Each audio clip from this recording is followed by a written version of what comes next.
Welcome to episode 185 of the Pathways to Success, where we help you find your unique pathway to success by having conversations that educate, inspire, and transform with the world's greatest leaders. My name is Julian Placino, your host, and we have an excellent show for you today. Today's episode is brought to you again in part by City Central. City Central offers innovative workspaces for your business to thrive. City Central offers everything from private offices and co-working space to virtual offices and meeting rooms. City Central has 5 convenient locations in the DFW Metroplex, including North Dallas, Plano, Uptown, Richardson, and Fort Worth. If you use the promo code PATHWAYS, you'll get 50% off your first 3 months. So if you're looking for an innovative workspace for your business to thrive, check out citycentral.com for a free tour and use the promo code PATHWAYS for 50% off your first 3 months. So as always, I want to welcome everyone to the live stream. I see Mark Ibarra once again, Tracy Oswald, thank you for joining us, and of course, Sherry Krause. If you are watching this live stream on Facebook, please do me a favor and head over to YouTube, type in @Julian Placino, and drop your name into the chat so we can engage with you here. So we have an outstanding guest to be featured today, and I want to play a short video to introduce him. See, what you start finding out at the end of the day, when you really look at what you're capable of, is opportunity is not something you have to chase. Opportunity is not something you have to find. What you start to realize is you are the opportunity. I encourage you, look at the places in your life, the things in this individual past events that have kept you stagnant, that have kept you still. You're the only one with permission to let those chains go. Look inside yourself, find those skill sets. Say, what is it about me that's different than the rest of the world? When you find that, ask yourself, what are the building blocks that I can work to improve so that I can continue to go through life with a sharp set of tools? Once you do that, understand that opportunity is closer than... It is my pleasure to welcome back to the podcast Baylor Barbee, best-selling author, sponsored triathlete, motivational speaker, and of course the host of the Shark Theory podcast. Baylor, welcome back to the show, man. Julian, how are you? I'm doing well, man. I'm excited to be here. It's been a while. It's been a while, man. What do you think of the new digs? I mean, the last time we were sitting in a small office with 2 microphones, and to see this, I'm blown away. I mean, you talk about somebody that's took advantage of opportunity and created them for himself. It's you. This is it. And you know, I think it's so fitting, Baylor, because we've been friends since we met in 2016, and quite frankly, I would not be here. We would not be here if it wasn't for your influences on my life. So for that, I thank you. Well, I appreciate it. Likewise, I said Shark Theory's been great because you helped me get started on it. Yeah. So Baylor, we are absolutely, of course, going to be speaking about your book, Opportunity Engineer, which is available on Amazon. Everyone go check that out. So as the guy who wrote the book on engineering opportunity, tell us about your 2020. What did you learn? What opportunities were you able to create for yourself amidst all that 2020 came with it? 2020 was a good year. Yeah. I think more than anything, what we have to understand is that you have to see yourself as essential. We can't look at what society says is essential. You know, I believe in what I do. I believe in what I'm trying to produce. And I think the same thing's true of everybody. If you truly believe I'm essential and I know what I'm offering, then you're not swayed by the circumstances. Case in point, in March, when the world realized COVID's a real thing, in 72 hours, I lost 17 speaking gigs. Like my whole few months was wiped out. But I remember I said, you know, my industry is mental strength for peak performance. I said, okay, well, that's not going to change. I have to change the delivery. So I asked myself, well, what can I do? Everybody's working from home now. I worked from home for so long. So I went right back to those 17 people and said, you're not going to believe this. I have exactly what you need. This is essential. I'm going to teach you how to perform at your peak from home in your new normal, that word that we use. And as a result, I was able to get those clients back, get them over the edge and over the crisis, and then get back into what I'm doing. So I think what it taught me is if you really, truly believe in what you offer, truly believe it, there's always ways to find a way to make a living, find a way to make a profit, find a way to float, whatever you're trying to do. So what do you think you did differently than some others to not just survive, but thrive in 2020? Didn't panic. You know, I hate to say it, but they said chaos makes everything fair, right? In chaotic situations, people that truly know their values, their core competencies, what they have to offer, find ways to, I won't say profit off pandemic, but find ways to survive. And so what I did is I just evaluated, said, okay, you can't hire me necessarily as a speaker to come speak about motivation. You're in crisis mode. So what can I do? I can take the same concepts and put them in a different frame. You know, I always tell people, sometimes it's not you that they don't think it's essential, it's your packaging. If I was to send you, you know, a picture of myself in a beat up frame, you'd be like, this is worth nothing. If I was to put it in the Louvre in Paris in a, you know, Mona Lisa type frame, people are like, that's amazing, I need it, I want it. So I just repurposed, repackaged, just the exact same thing I was doing, still mindset, still mental health, still mental strength, still peak performance, but just in a different frame. So I think, you know, if you just learn not to panic off of it, when everybody else is panicking, figure out what can I do with my service to help people not panic. Yeah. I love that. Baylor, this is how many books have you written now? This is 7. This is number 7. What inspired you to write number 7, Opportunity Engineer? Opportunity is one of those things, in the Q&As when I speak, you always hear people say, if I just had an opportunity. I think it's something we all want, we all know, we all understand and think we deserve. But when I started asking audiences, I was like, well, what does opportunity look like to you? No one had an answer. Like, how do we hit a target we can identify? And so what I set out to do is like, well, I see so many great people under-indexing their own skills and abilities. So how can we change that? And it would be like if your goal was to learn how to shoot a three-pointer, you wouldn't go learn the whole history of basketball and James Naismith making basketball. You would find the best Steph Curry or some great shooter and do that. So I took that approach to opportunity. I think so many of us in our lives was like, well, I want to advance in my career or start a business. And we think we got to go do all these different things.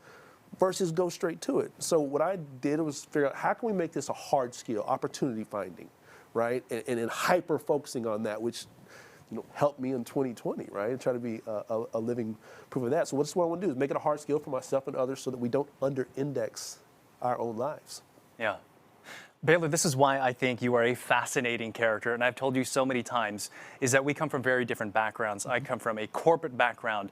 Most of the income I've ever created has been W-2 from having a job, right? Right. But you've never had a traditional job since you graduated from Baylor. Right. Yet you've always been able to engineer opportunities and thrive in your particular choice of endeavor, right?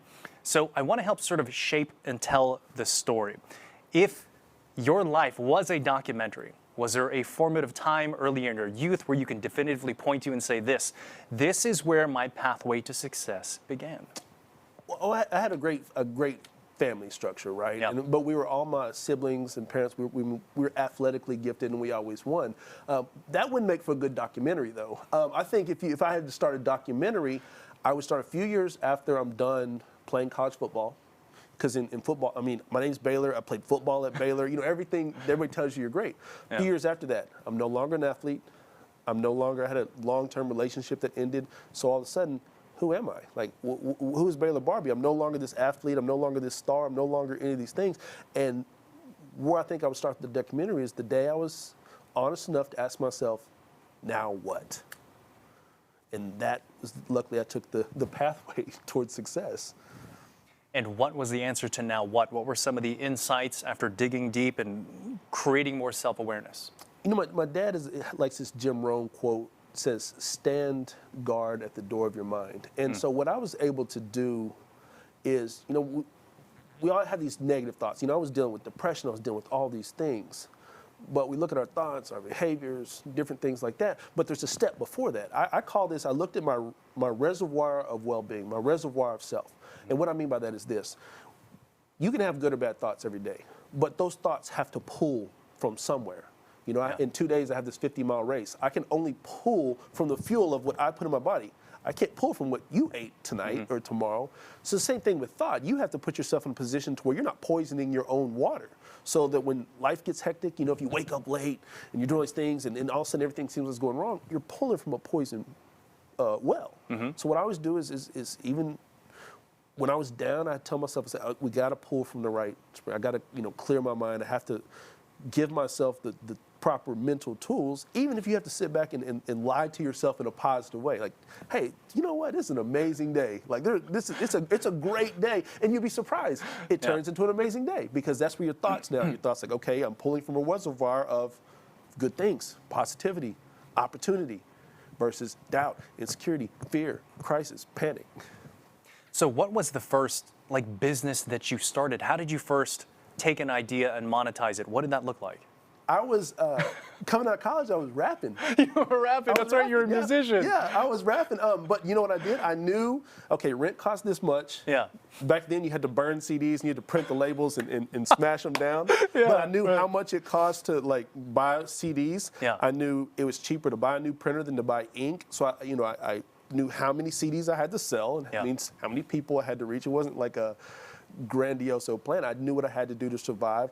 And then through that, you just become a little bit more efficient and then start finding ways to, monetize in different ways. But it started off with selling mixtapes out. Selling mixtapes. So do you have a background in entrepreneurship? Did you have influences, your family? Where did you first, it wasn't even really a choice of going to get a job, it seemed like. No, it was, I was on every honor roll you can make at Baylor, but the one thing I did is I was like, I'm going to take a 0 in resume writing. I'm not going to give myself, I knew I wanted to work for myself. And there's nothing wrong with if you work for somebody, but for me, I didn't want to do it. Yeah. So I told my professor, I'll be a part of it, but I didn't want to give myself a plan B.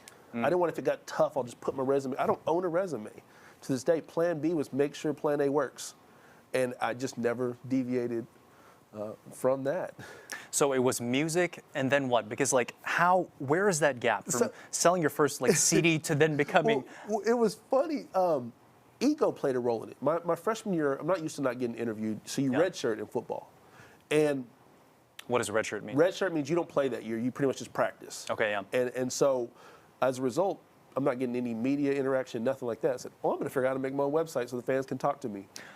And so I made BaylorBarbee.com in 2000 or 2001, something like that, so fans could come direct to me. Yeah. So kind of what happened is I kept being able to do that, so I was able to build a market myself, got some following. So even in rap, and then after a while, people were like, hey, well, can you make me a site? I was like, cool, yeah, I can. And so it's just translatable skills that were skills inside my own journey, and started a marketing company after that. And then just started talking to people, and you just kind of got burnt out of music, and it kind of led into to speaking, just because I wanted to be a good person. The time I told you about where that documentary would start, I was so depressed. I was like, I just want to be a good person. That's it. And just started saying positive things, and it turned into, man, that's authentic. Can you come tell it to us? And it just kind of, same process. You learn a little bit more, become a little bit more efficient, and grow from there. So tell us a little bit how your mind works. It seems, of course, a business in my mind is a solution to a problem. Right. But it seems like you're always spotting opportunities. Like, how does your mind work? How do you look for problems to solve? I wake up every day and I know what I want the world to look like. And that doesn't necessarily mean the whole globe. It could be like, I know what I want this set to look like in my head. And reverse engineer is like, how am I going to make that happen? Like, how can I simplify the process of, like, if I don't like a flower behind you, I know I can literally go walk up and move the flower. Yeah. I think we complicate life a lot. I think we think, I don't know where to start, so I'm not going to start anywhere. Okay, I'm going to start by moving the plant. And then little by little, you start to realize, like, okay, it's starting to come together. If I'm big on momentum. Like, I know what I want it to look like. What action can I take right now? I think that's the most important step is people have all these hopes and dreams, but like Rome wasn't built in a day, but it also wasn't built by just hoping and dreaming. Yeah. Sometimes somebody had to put a brick down. So I was like, how quick can we put that brick down? Start building the Coliseum today. We'll figure it out. We're gonna make mistakes, but we'll make those mistakes and correct them. I've made so many mistakes. Yeah. But I was able to correct them on time. People are still working on their business plan. And so I just think it's like, take action, go to it, see the world how you want it to look, and make a step toward making that happen. Understand, you don't have to do it all today. You might change your mind, but you've at least taken action and learned something. And how do you interpret fear and apprehension of taking on your goals? I look at it like this. I speak to people that want to be peak performers and high achievers, right? If you're trying to climb a cliff to make it to the top, okay, and let's say you fall off that cliff, is that not the most beautiful free fall? You did it in pursuit of what you really wanted. They're going to talk about you whether you make it to the top or whether you fall off the mountain, but the people that are talking about you are sitting in the lodge down at the base, not living their dreams. We don't know how many days we have, right? And so I don't really buy into the whole concept of fear. I don't think people are really, I think more people are afraid of, like, what happened if it went right and it wasn't what I wanted, which that's what happened to me in music. I reached what people wanted to be around me because I was making music and doing this, and it wasn't what I wanted, and I think more people are afraid of that, but you're only going to learn that if you actually do it. So I think there's beauty in just attacking things, knowing that however it goes or doesn't go, you got to attack it. You got to take a chance on it. That's fun. You'll have stories forever. I always like to think, one day when I'm in an old folks' home and I'm sitting there, I'm gonna have all the best stories. So how would you help somebody, let's say somebody's working a corporate job, but they feel there is something else that they could do, whether it's a side hustle or a small endeavor or whatnot. What kind of advice would you give them to start to test their idea if there's opportunity to monetize and build a business from it? Well, so anything that you're good at, somebody will pay you to do. Yeah. I subscribe and believe in that. Here's why. We always think, okay, I'm going to be a speaker, so the only thing I can offer is this. Or if I'm in a corporate job, the only thing I can offer is this. Ask yourself this: what is the skill that makes me good at my job, and how can I sell that skill? Yeah. I said, for instance, I have 7 books out under my name. You know how many books I write for other people? It's a skill that works across the board. So don't think about it in terms of the business, the CEO, all these other things. They scare people. But just think about, like, okay, I have something that somebody wants to buy. I know they do. I mean, somebody bent a piece of metal and called it a paperclip and sells billions a year. So there's not a stupid idea out there if you believe it, right? Yeah. So the first step is, like, just see yourself as a CEO right now. You could have a job. CEO is a mindset. It's not a business card. It's not. I know a lot of broke CEOs, and I know some people that are really truly CEOs that have titles at jobs, right? Yeah. So see yourself as a CEO of your own life. Can you take advantage can you shape your own world around you, whether it's your family, your friends, and I'm not saying manipulate them, but understand if you can take care of that, that's what a CEO is ability to manage people and situations. And so look at your skill that made you good at your job and figure out who else would buy this skill. And there is always somebody out there that will buy that skill if you're confident enough to believe you can help them with it. Yeah. And don't think about yourself as, I got to be at level 10. Like, there's so many areas in my life where, like, I'm on level 2, but there's a lot more people at 1 trying to get up to 2 than there are at 9 trying to get up to 10. So take pride in what you've done. It's really developing a level of mastery, having a skill that's valuable to the marketplace. Right. So let's say we're talking to a corporate professional who entrepreneurship is just not part of their plan, but they want to advance in their career. How would they go about engineering opportunities to move up that corporate ladder? So I think one of the things you have to look at, we have to get out of this linear view of what opportunity or the corporate ladder is, right? It's a flawed system. You can only go up this way. Sometimes you have to take a Frogger approach, okay? You've mastered, I know a lot of people, you hit that kind of that ceiling, that glass ceiling, and I'm stuck here, okay? Well, while I'm stuck here, what can I learn to the left of me? What can I learn to the right of me? What are the skills I can learn around me? Because the opportunity you're looking for, maybe you have a boss or a manager that they're not trying to move up, they want to keep you down. If you learn a skill to the left or the right, it's like Frogger. You might go up, out, and around them. You know what I'm saying? So don't think about it so linearly. Figure out, if I feel stagnant right now, what else can I be learning so that the next opportunity comes up, I'm diverse. Yeah. And so I can go up and around them. And you'll find a lot of times your growth was stunted by somebody that didn't want to move up. They just want to keep you down. So go around them. Take that Frogger approach. Remember that game? So, and it's also like constantly increasing your utility to the organization. Absolutely. Yeah. Absolutely. So it's a win-win for everybody. Yeah. So Baylor, what is it about your life, the way that you think, behave, act to be able to create these results? If there's one lesson that our audience can take from you to apply to their own life to help us on our own pathway to success, what is that thing?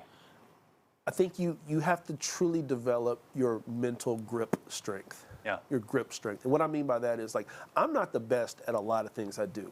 I absolutely am the best at holding on to things that I love and care about. Yeah. And so what I mean by that, when I was younger, I was 9, I went water skiing one time. And they told me 2 rules. Keep your skis pointed up and don't let go of the rope.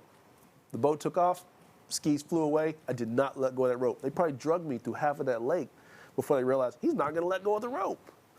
So many things, whether you're an entrepreneur, whether you're trying to climb the corporate ladder, you don't have to be the best. Sometimes you just have to be willing to hold on the longest.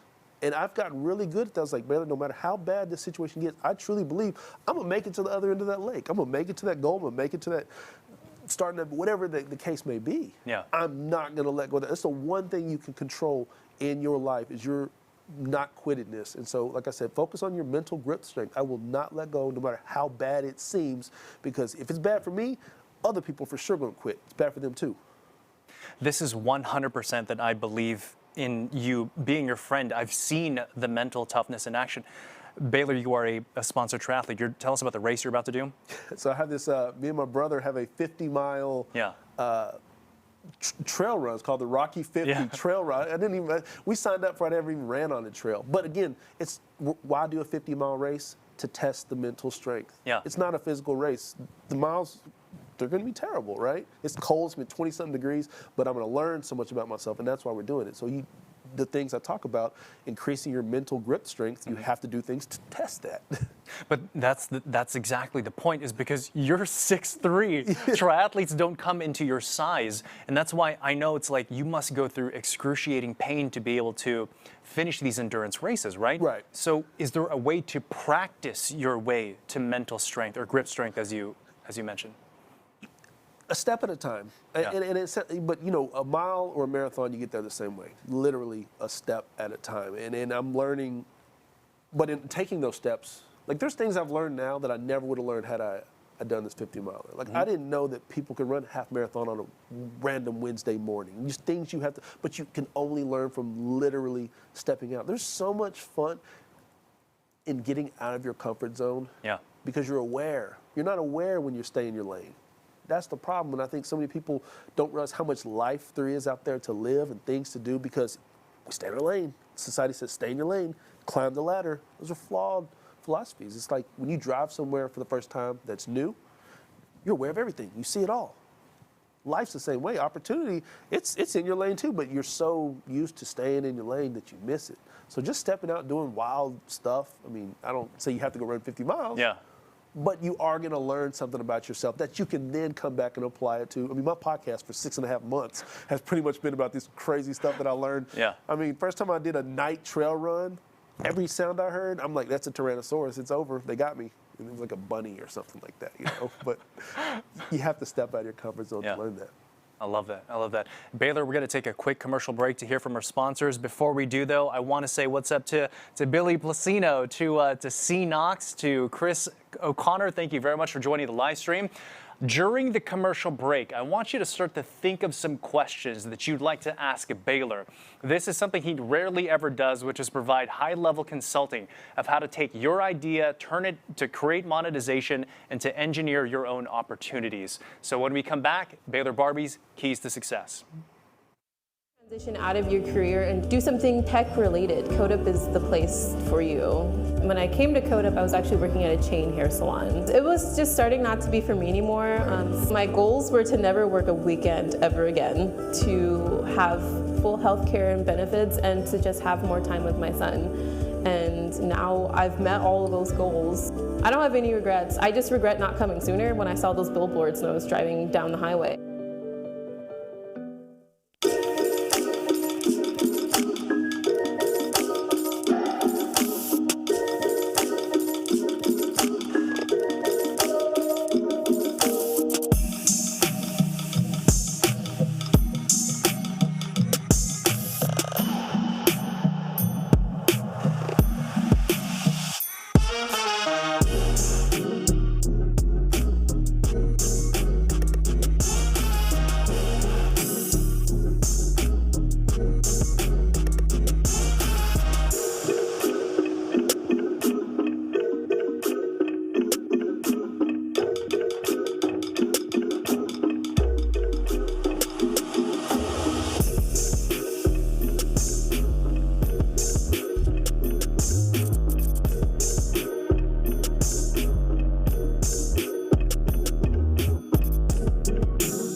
And we're back more with Baylor Barbee and his keys to success. So Baylor, the show is all about the pathways to success, helping our viewers achieve their best self, to express their highest potential here in their life, right? And there's 3 keys that we want to talk about today. And I want to start with the first one, which is rewiring your failure mindset. Tell us about that. So rewiring your failure mindset. My dad, when I was little, he took us backstage at the circus, right? And you see these massive elephants, and they have this little bitty chain around their foot and a stake in the ground. I was like, why don't they leave? Well, what happens is when they're babies, they put this same chain around their wrist or foot or whatever elephants have, and they stick it in the ground, and the elephant starts believing after a few weeks, I can't get away. So what happens is, even though the elephant grows, its mindset says, every time this happens, I can't get away. And so it quits. How that applies to us is so many things in our life. So many people don't move their life forward because something happened in their past. They didn't have the knowledge that they had. They didn't have the skill set they have, and just accepted it as, I'm not good at this. How many people do you know, I'm just not good at sales? Is it that you aren't good at sales, or you didn't have a good sales technique back then, and you just think, okay, I can never do it?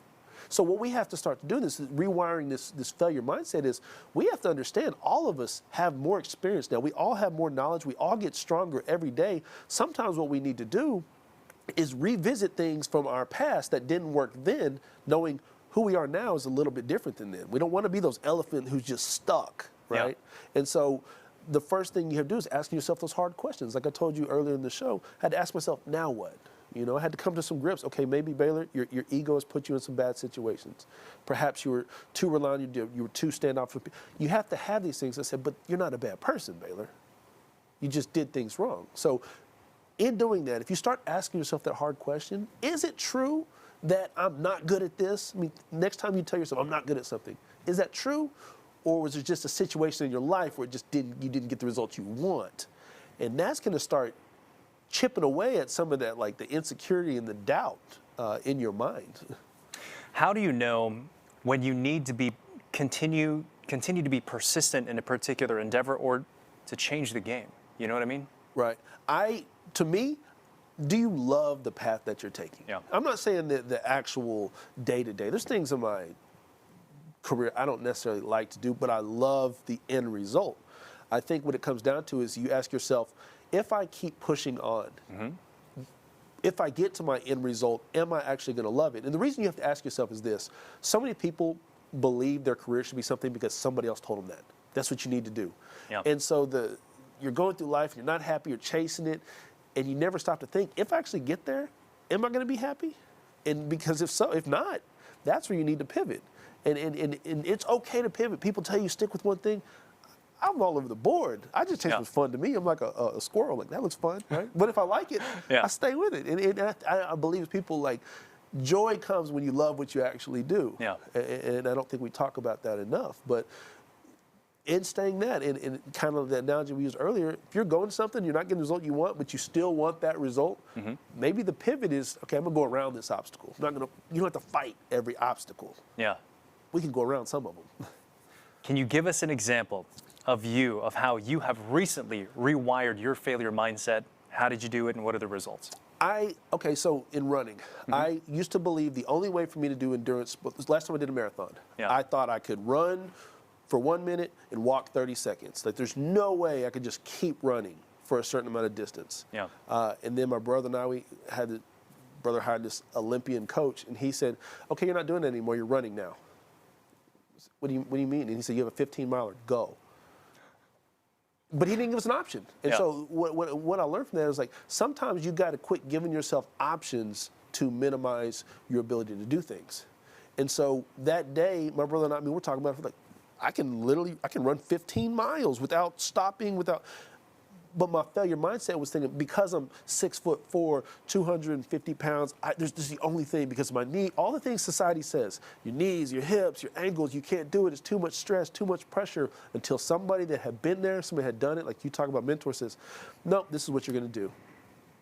And I believed that because he had been there and done that. And that rewired it, and now I realize, okay, maybe we can. Yeah. So when somebody feels that initial experience of failure and they're sort of like down, right, what are the immediate steps they should take to start to recover from that? Okay, so ask yourself this, is this coming from an egotistical place? Yeah. A lot of failure is, what are they going to say? And I'm going to be honest with people, most people don't care as much as you think people care about your results or lack of results. So many people, I failed at this. I'm like, the proverbial they, right? So we have to first get our ego out of the way, right? And ask ourselves, like, what does it mean to fail? Like, you didn't get a result? Like, a good friend of mine, he's an Olympic athlete, and he kept losing to Usain Bolt, literally, like, in the Olympics. And he didn't consider himself a failure. He said, no, I knew I ran my best race. I know what I have to work on. So I'll see him in 2 weeks at the next race. And so getting ourselves out of that mindset of failure or people caring and just telling ourselves, like, okay, it didn't fail, it didn't work out, okay? But if you can learn from it, it's not a failure. If you can extract a lesson from anything, you'll never fail at anything in your life because you're just tweaking it, right? But if you sit there and cry on the bench, oh, it didn't work out, now you are a failure. But there's a difference in failing at something and you being a failure. So as long as you can extract a lesson, like, what can I learn from this? I'm big on that. Every time something messes up, cool, immediately, what can we extract from here? What's the takeaway from this not working out? Because that tells you what you need to practice on. Yeah. So I'm big on that. We have a question from the live stream. This question is from Sherry. And Sherry says, how do you get past the fear of failure? That's a great question, because we talked about what do you do after you fail, right? But how do you get past the fear of it? So what we have to do is we have to first ask ourselves, what is, like, our foundation? A lot of fear comes from this proverbial unknown. Like, I don't know what to expect, or, what does that actually mean? Like, when I ask somebody, like, if I ask you right now, what does fear actually mean? Like, what are you afraid to fail at? People really don't know. It's that monster that we give so much power to. There's a reason that a monster is scarier in a book than it is in a movie. Yeah. Right? Because in a movie, how many times have you seen it? Like Frankenstein, first time you saw Frankenstein, you're like, that's not what the monster looks like. It's this. We create these narratives in our head. So what you have to do, like I talked about earlier, is you have to rewrite that narrative, okay? This is not I'm afraid to fail. This is a chance I can succeed. Yeah. I could come on this show and mess every word up, but no, there's a chance I can actually reach somebody. Which side do you want to see? So it comes into literally when you feel yourself being fearful, you feel the nerves coming, take a step back and say, okay, let's change what's in this water. Let's put some chlorine in this water and clean what we're pulling from, okay? What are the skills I have? You know, that's why I said to myself, say, Baylor, what are you good at? I'm gonna pour that in there. You can always have some optimism, pour that in there. And it sounds so silly and so stupid, but sometimes it's the silly and stupid things that work, right? Yeah. And so in doing so, you start realizing, like, why was I even fearful? Like, what's the worst that can happen? Like, chances are right now, if your worst fear comes true, how bad is it really? Yeah. If I go on stage and can't remember any of my lines, what's the worst that can happen? They're going to throw a tomato at me?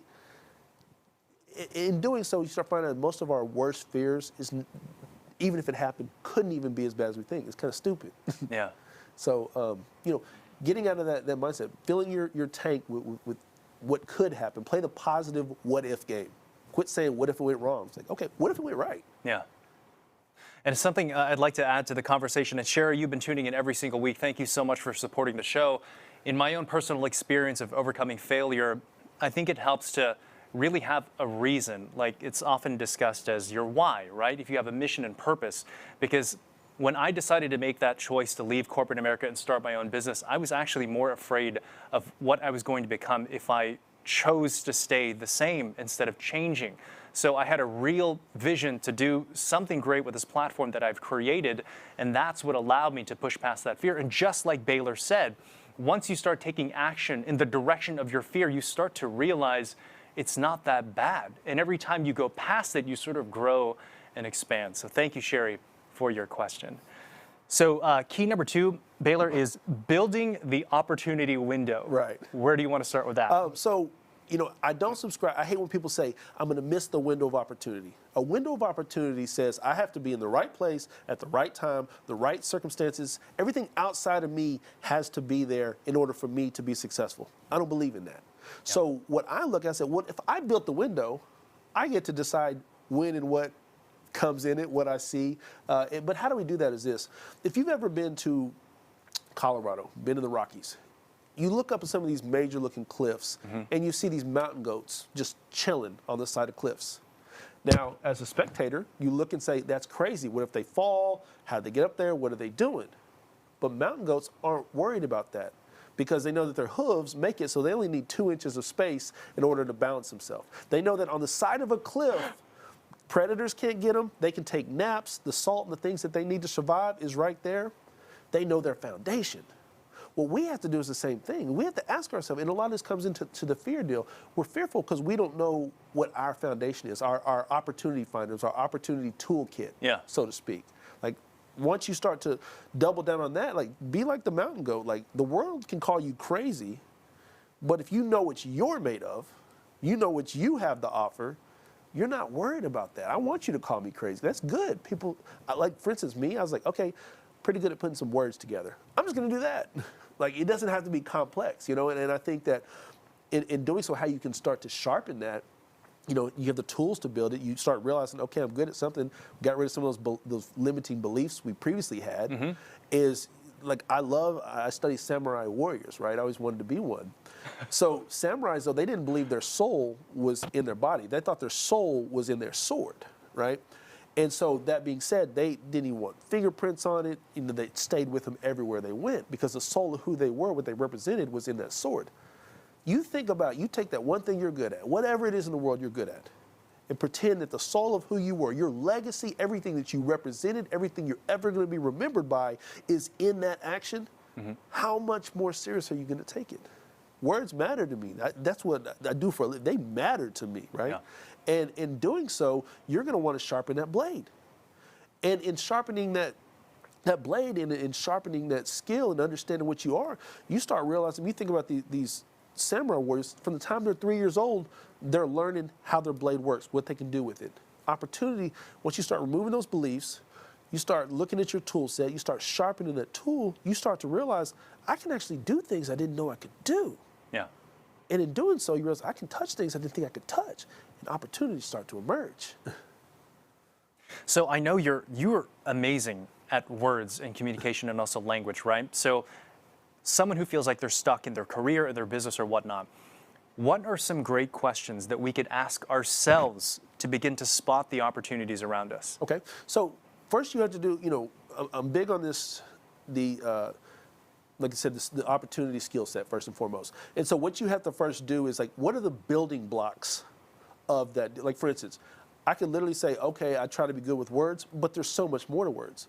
There's, I mean, your diction, your oratory skill. There's so many pause. There's so many just in speaking. I can break that down into so many steps and skills and things I can work on. Meaning, there's never a time where I can say, well, I mastered it. There's always something new to work on, right? So in doing so, start breaking down the thing you're pretty decent at into the steps. Yeah. You think about, why is a Rolex watch so valuable? It's the it's inside of it, right? It's so many intricate pieces, right? That's what makes it special. So what we have to do for opportunity is quit thinking I'm only good at one thing. Ask myself, how can I sharpen this sword? Because with the sharp sword, you start finding opportunity. The podcast, there's things I do now I never in a million years thought I would attempt, but it's because I doubled down on what it is that I try to be best at, what I enjoy. Yeah. I know when you were going to start the podcast, you had apprehension about that, right? Right. What did you ask yourself that ultimately led you down the path of doing it? And now it's like turned into this monster. The first thing was coming from a fear mindset we talked about. I asked myself, what if I start this podcast and nobody listens? Mm-hmm. That's ego. Yeah, It's ego, because it's all about, most of our fears are because, it's not because we actually have fear, it's because we have misguided intention, right? Mm-hmm. I was worried that, well, if I start a podcast and not as many people listen to me as listens to Julian's podcast, then what? That's all about me. But again, coming out of the well, playing the positive what if game, I said, well, what if I could change somebody's day with my podcast, right? What if it becomes a platform to help me improve on what I'm doing, right? Same spot, same situation, same conversation, but I played the positive what if game. And then it became that. And so what happens is, you see, I just flipped the deal. The skill was still there, but the intention changed. It's not about how many downloads can Baylor get. It's like, how can I help somebody, right? Yeah. And I think that a lot of times, if you're fearful, a lot of times because you're thinking about how it affects you. If you can flip what it is you're fearful about into how it can benefit somebody else, you really don't have time to think about the fear, because it becomes like, oh no, I can help. And you put all your energy into that. Yeah. Baylor, close us out with the last one. The last key to success is creating the opportunity. So it was rewiring your failure mindset, building the opportunity window, and lastly, creating the opportunity. Creating opportunity. What does that mean? My favorite thing is why I wrote the book. Sam Brannan, 1840. Everybody's going to California gold rush. We got to find gold, right? He was about to go try to find gold like everybody else. And he realized, I have the only general store between San Francisco and the California gold mines. So rather than rush out what the rest of the world's doing, which people say, you got to be this, you got to be on social, you got to do this, all these things to be successful. He said, I'm just going to sell picks and shovels to the gold miners. He stopped short of what everybody else was doing and became the first millionaire and multimillionaire in California and of the California gold rush. I say that because a lot of time opportunity, we're missing it because we're trying to be in the rat race. We're trying to rush to the goal. Ask yourself, how can, his goal was to get rich, right? It didn't have to be through gold. That's what society's doing. How can you use your service? How can you use your skill to help people that are trying to stay in the rat race? And it sounds terrible. How do you feed the cheese to the rats? Right? As bad as that, I don't mean people are rats. That's not what I'm saying. But essentially, but you're looking for problems that you can solve. I think is the core of your skill. With your skill set. Right. Exactly. Yeah. And it's not always where everybody. It's kind of like, why everybody's going to be in the California gold mines. Yeah. I have a better chance of reaching them here because they have to go through here to get there. Mm-hmm. That's what I said earlier. Like, if you're in a career right now, you have some sort of skill set. It can be look what yours transformed. You were doing recruiting. You weren't like the CEO of Bottle Rocket, but now you're sitting here doing your thing because your skill set and bringing out the most of people and helping people see in themselves, right? Yeah. And I think the same thing's true of everybody. Figure out what it is you love. Figure out how can I benefit people with this thing, and believe in your heart there is an audience for it, and there is. Yeah. I think the biggest thing that I'm drawing a relationship too is because my background is recruiting, right? I've hired so many people. A lot of job seekers are all about what is it that I can get, right? What is it that I can consume? What do I need to do to get the job? Versus what is it that I can give? And even if you don't want to be an entrepreneur, it pays to have an entrepreneurial mindset, right? What are the problems these corporations have and how can I solve it with my particular skill set? And I think that's the really big thing. Baylor, I think I'm figuring it out right now just through conversation. That's how your mind works. You are not a consumer, you are a producer.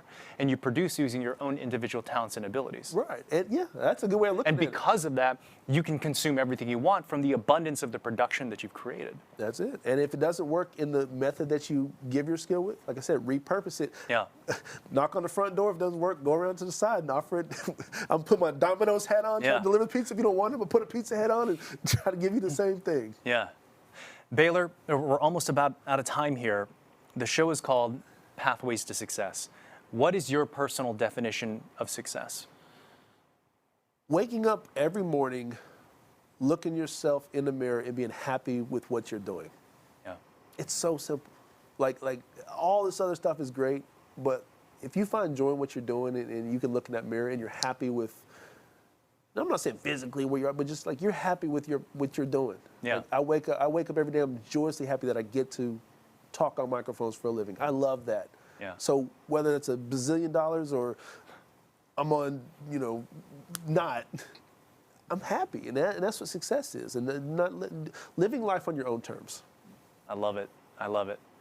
Baylor, I appreciate your friendship and everything that you've taught me, and I know we're going to continue to collaborate and be friends, and I'm just excited about what else our relationship will produce moving forward. So, Absolutely. Yeah. Well, Baylor, tell everyone how to check out the book, how to follow you on social, everything that you're doing online.